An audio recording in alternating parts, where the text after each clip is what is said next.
So give me a thumbs up if you can see the PowerPoint now on your screen. All right, thank you so much. I'm gonna give everyone a second to kind of adjust their, I don't know, Zoom kind of takes over everything for me sometimes. Okay, how about Jeannie Weiler's here? Jeannie! Okay, I unmuted you. Tell me, can you see the PowerPoint? Yes. Awesome.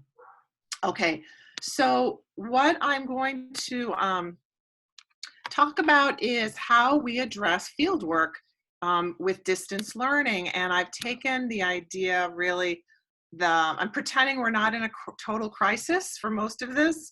So, because I really believe in using distance learning type of approaches, even when you can send people to their sites. Of course, now we can't send them to their sites.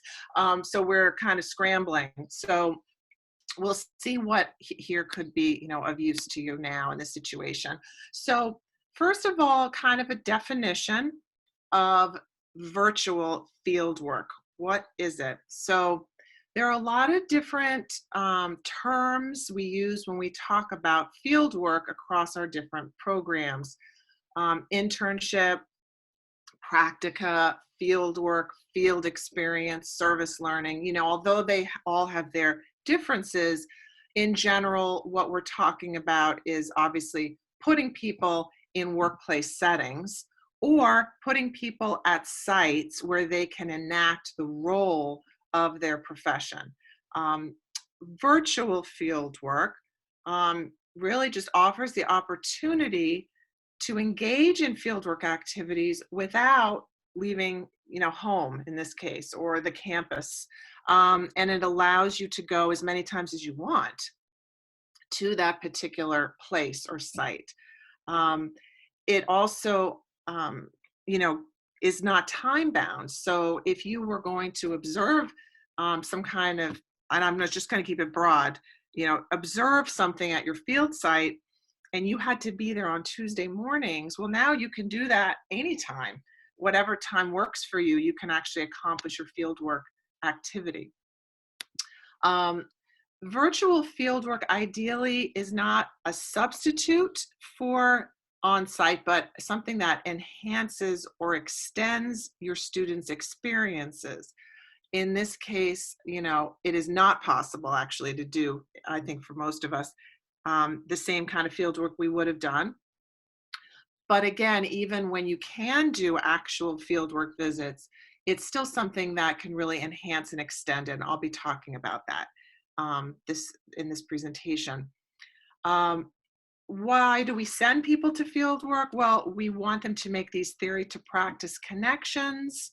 We want them to be able to apply concepts in the real world, concepts that we're talking about in our courses in the real life settings where they would enact them.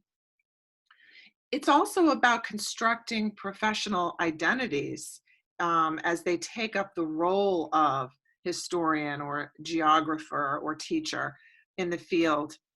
Um, Fieldwork contributes to knowledge building because as students go out and do field work, they often contribute in meaningful ways at the sites and places where they're visiting. They serve the community also.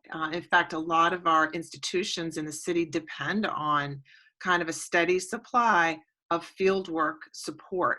And so it's a mutually beneficial relationship because our students learn and gain, those real world knowledge pieces, but they also contribute hopefully at their sites. Okay. Some of the potential pros and cons, and these may or may not be pros and cons for you, but some of the benefits of virtual fieldwork is that you can see and know what your students are seeing. Normally if I send you out to do something, let's say in a hospital setting, I don't see it. I'm waiting for you to report back to me. So maybe there are things that you missed, things I would have pointed out if I had been with you. It's also about selecting what your students are seeing because when I send you out to the field, I don't know exactly who's going to work with you. Maybe sometimes you actually get things I don't want you to know or think about, or attitudes in your fieldwork sites. They reinforce things I'm actually trying to undo in my course. So by choosing where you're going to go for fieldwork, by creating the experience for you, I also have more control over what you access.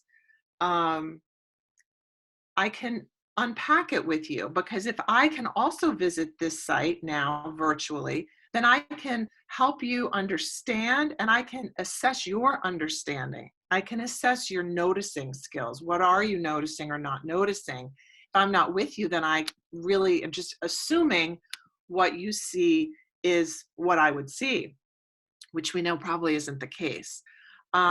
It gives me a chance, and students with peers a chance, to actually observe together, to experience sites or activities in tandem with peers, which we usually can't provide because everyone kind of goes off to do their own thing.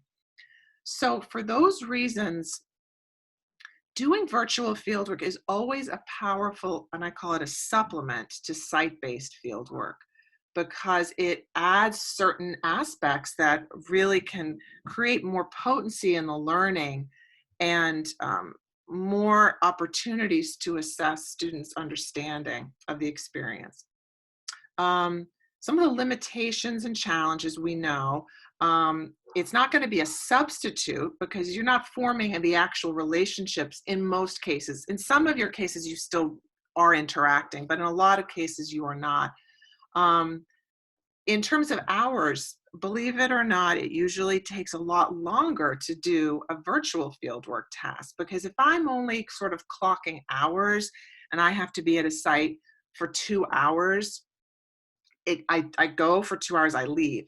But when I have to do something where I'm engaging online with some material or task, I probably rewind, I review, I go back and forth, I search.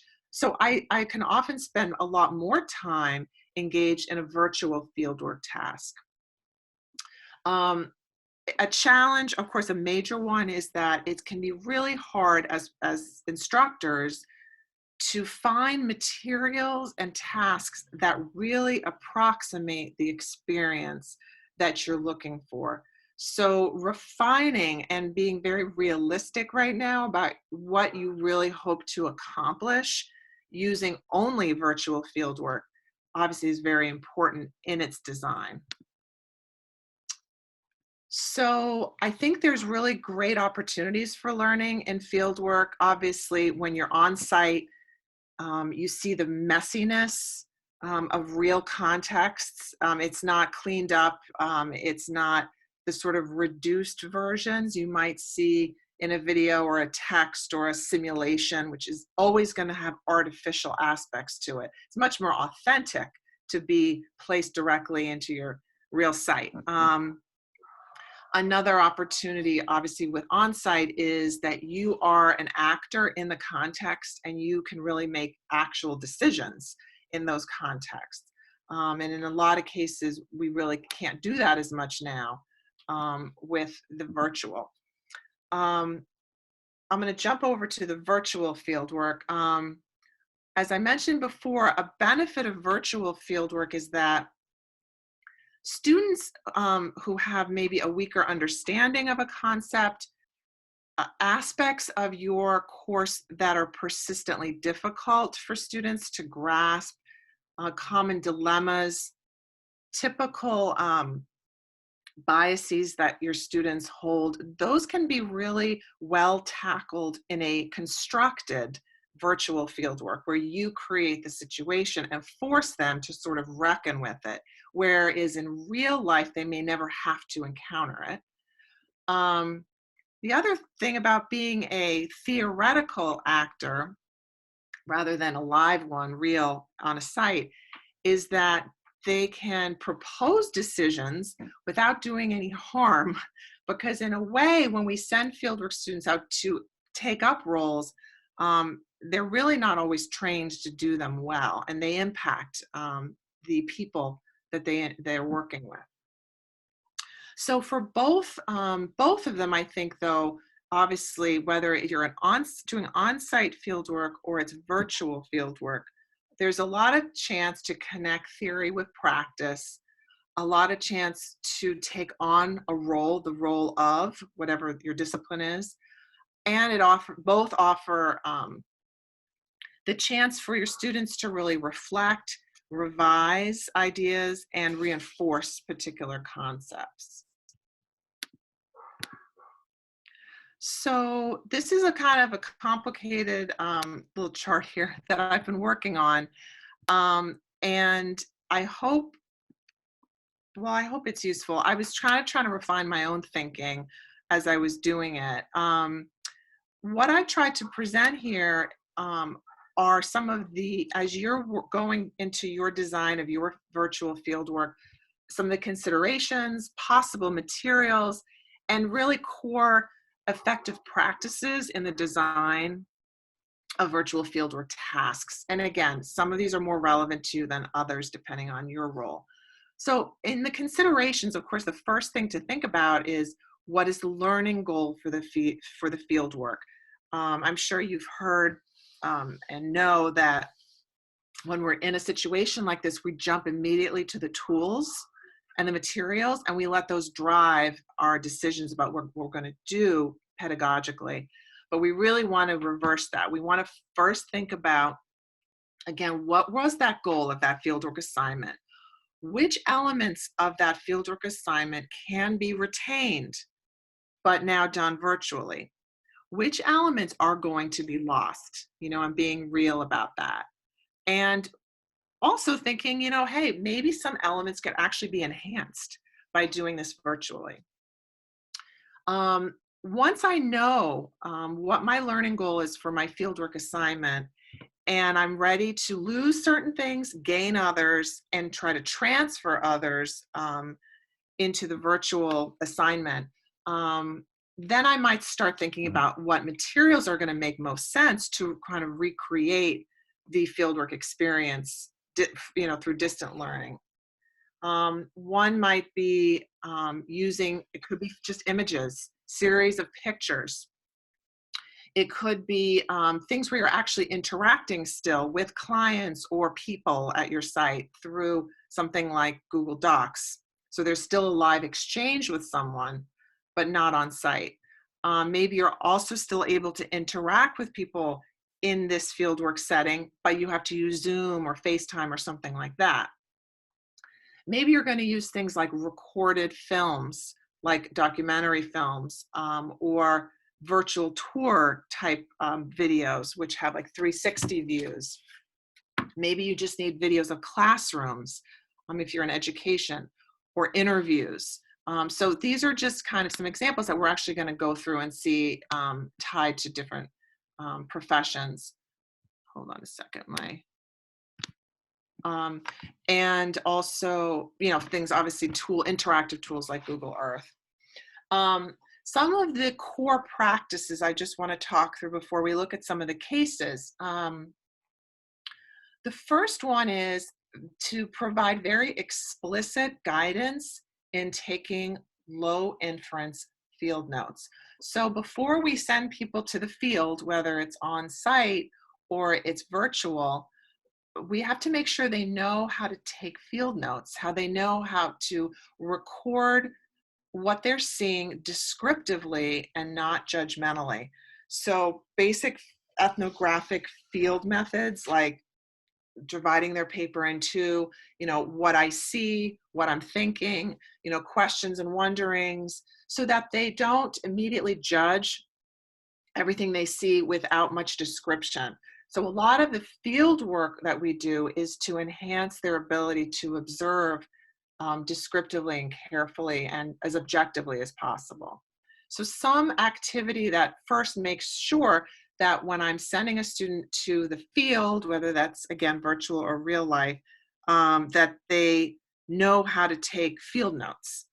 The second practice is that when you create a virtual fieldwork assignment, that you have very structured protocols with estimated times, because you're no longer saying just go to X site for 15 hours. Now it's do these different things with these online materials or interactions. So how long are those supposed to take? So providing students things like, a project plan, a schedule. You could do a matrix if there's a number of people taking different parts of it, certain milestones that they should reach at a certain point, a project notebook. You get the idea. So those are different ways to provide a lot of structure, because they're not just there at a site being probably directed by someone professional at the site. They're lost without your direction. So being more explicit, so they can also plan out how will they accomplish those fieldwork activities during the times they have now to be online. Number 3 is, how can you still help your students engage with the site-based personnel to the extent possible now online? So for example, if they were going to do something about aging, are there people they could still call? Could they connect with people and still get some of the benefit of interaction with people in the profession?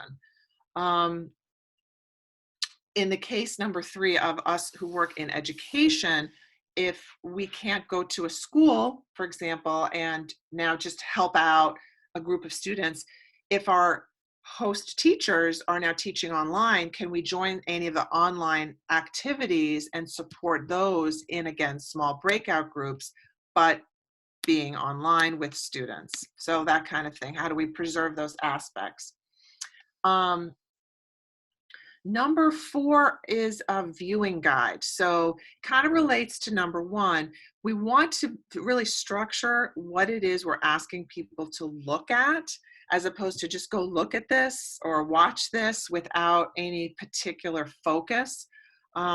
So providing the students within the task something concrete they need to tally, look for, note, capture, can really help, again, them structure that looking that they're doing now virtually.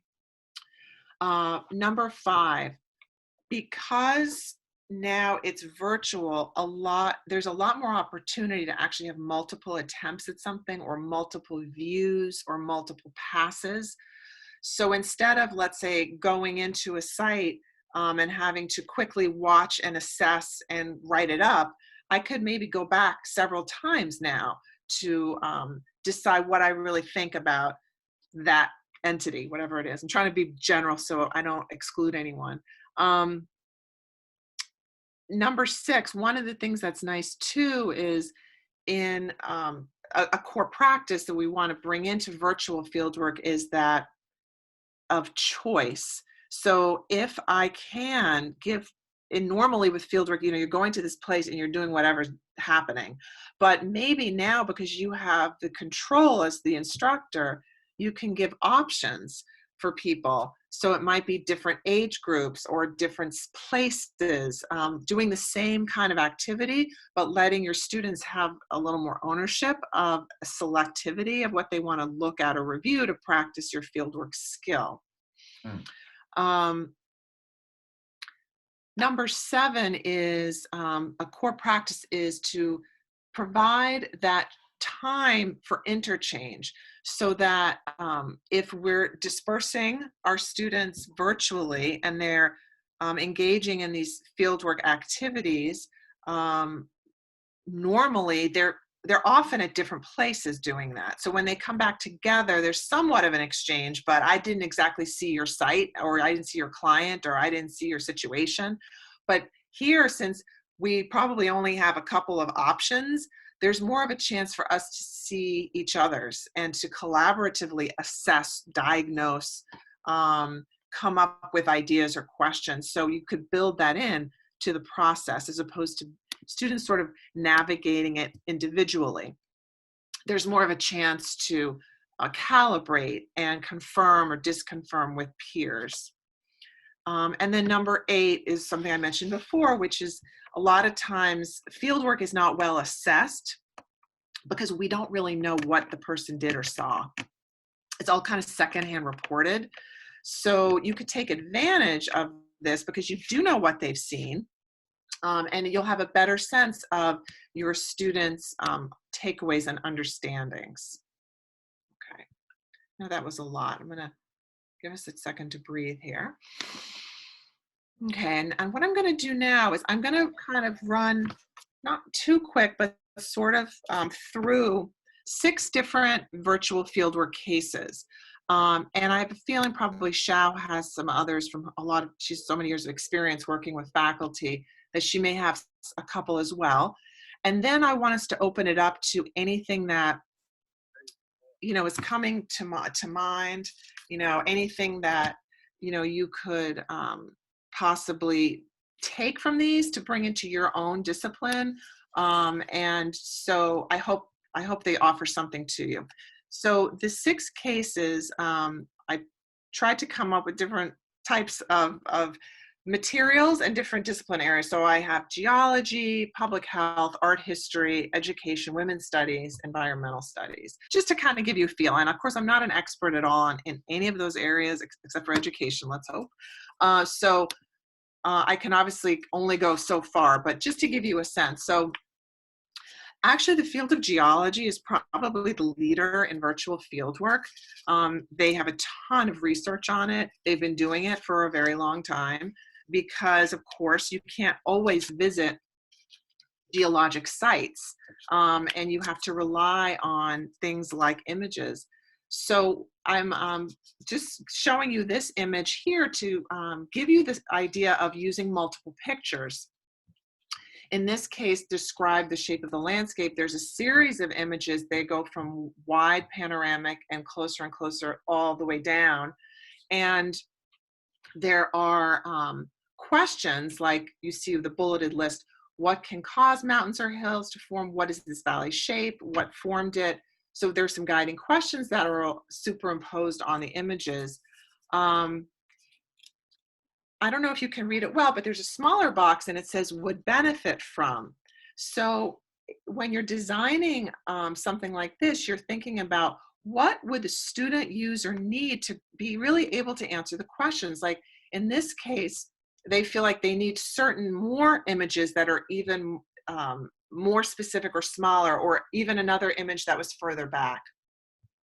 So even using a series of images that could either be like, this is just, I don't know what the right word is, like physically they're going zooming in and out, or it could be sequential, some kind of chronologic sequence of something. It could be samples of something over time as PDFs, so there's different kinds of materials that you could use to construct the experience of being a geologist and going out and doing, using even just a series of images with structured questions. Okay. The next one is the public health example. There's a really nice, there's a lot of materials that are documentaries. So this is a site. Let me see if I can click on this link and it's going to work for me. All right.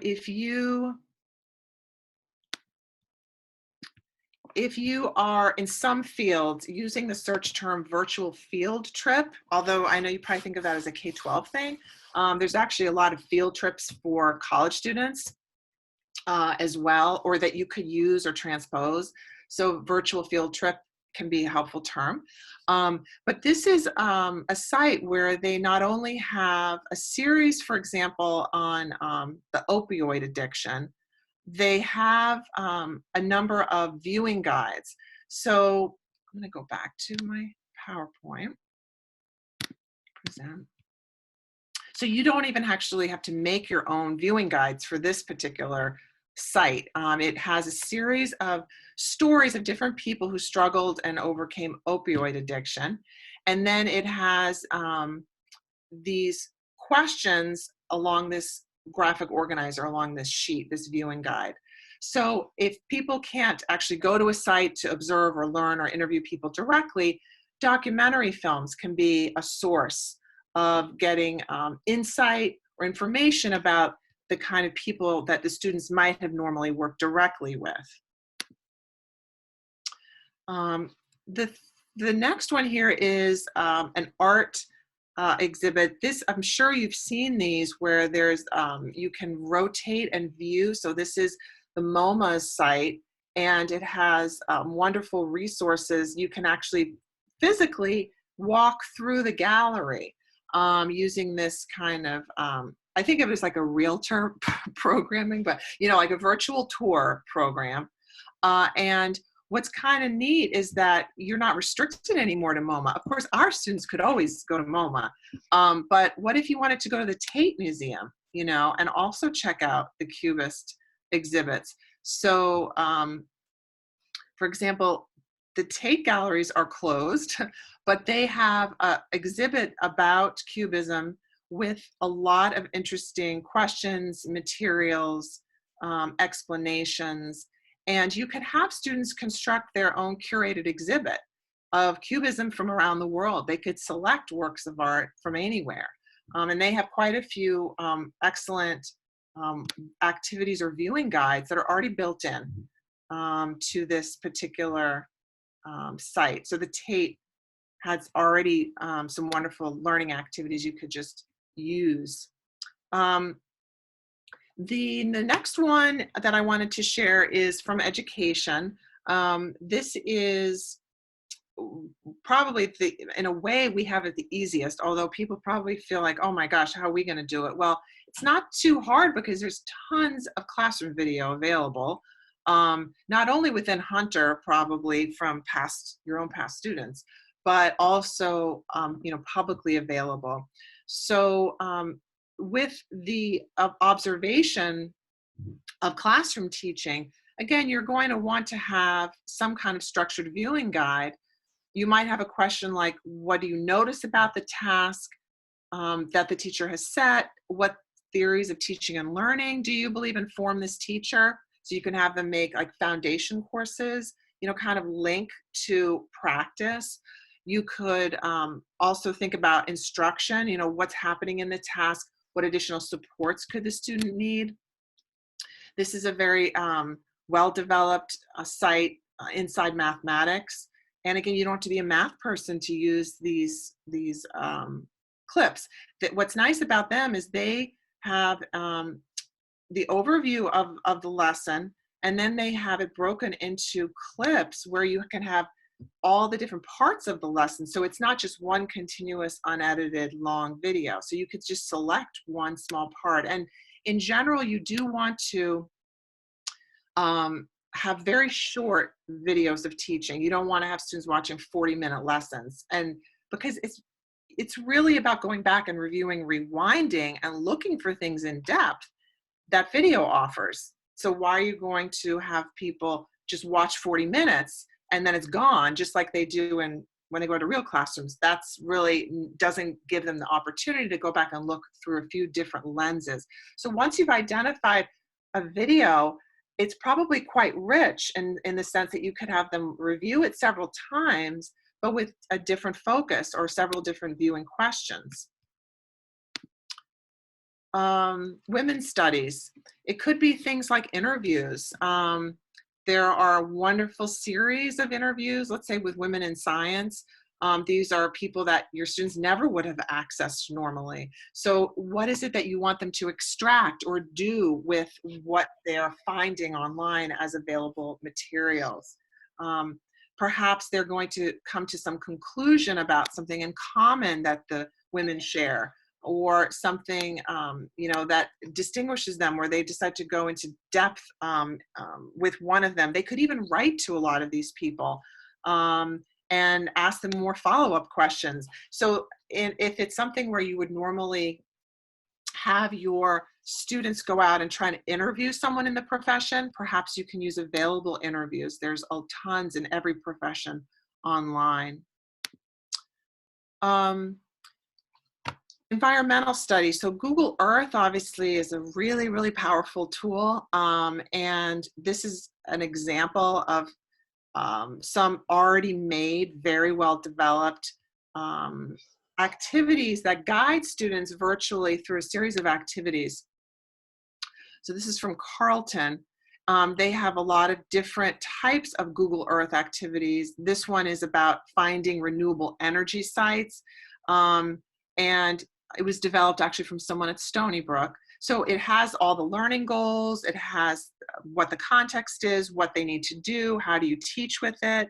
So it's really nicely already done, again, because I think geology and geography are a little ahead of, or a lot ahead of the rest of us with virtual field work. So that's an example of the Google Earth. So what I'm going to do now is I'm going to give us like a moment, and I'd like you to type into the chat box anything right now that you would like to ask, a question you'd like to ask. Maybe it's to get help from everybody on something you're struggling with, or something you want to know more about. I'm going to give everyone about a minute. It's 12:40. So take a moment, go to the group chat. Is there a question about anything that I said you want to hear more about, or just a question about your struggle right now with virtual fieldwork that you'd like to pose to the group? Thank you.